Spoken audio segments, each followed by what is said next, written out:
দর্শক, কুষ্টিয়া এলাকার দখল বাণিজ্যের প্রতিবাদ করায় ব্যবসায়ী আরিফের ওপর হামলার ঘটনার সর্বশেষ তথ্য আমরা জানাতে যুক্ত হচ্ছেন সহকর্মী শাহিন আলী।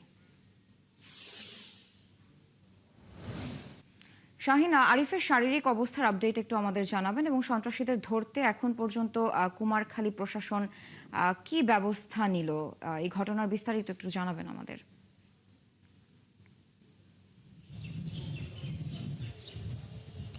স্যার, আপনাকে বলে রাখি, গতকালকে রাত্রে যে একটি হামলা হয়েছে কুষ্টিয়া কুমারখালী লালন বাজারে, আমরা সেটি আমরা কিন্তু সকালে হসপিটাল পরিদর্শন করেছি এবং দেখেছি এখন রোগীর অবস্থা বেশ মোটামুটি ভালো, এরকম একটি তথ্য আমাদেরকে ওখানকার যে কর্তব্যরত ডাক্তার তারা জানিয়েছেন। তবে আমি কিছুক্ষণ আগে কুষ্টিয়ার কুমারখালী যে থানা ইনচার্জ তার সঙ্গে আমি কথা বলেছি। তিনি কিন্তু আসলে আমাদেরকে বলছেন যদি কোনো অভিযোগ পাই সে অভিযোগের ভিত্তিতে তদন্ত করে আসলে তারা ব্যবস্থা গ্রহণ করবেন।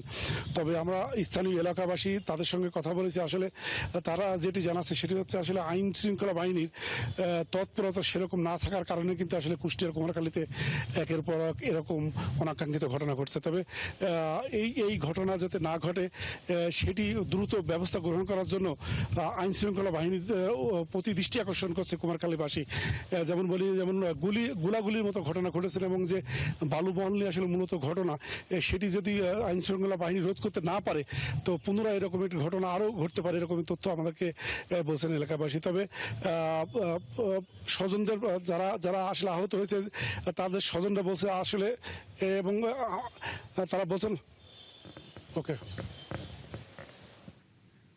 শাহিন, ধন্যবাদ যুক্ত হওয়ার জন্য। দর্শক, আমাদের সাথে যুক্ত ছিলেন সহকর্মী শাহিন আলী। কুষ্টিয়া ব্যবসায়ী আরিফের ওপর হামলার ঘটনার আপডেট তিনি আমাদের জানাচ্ছিলেন।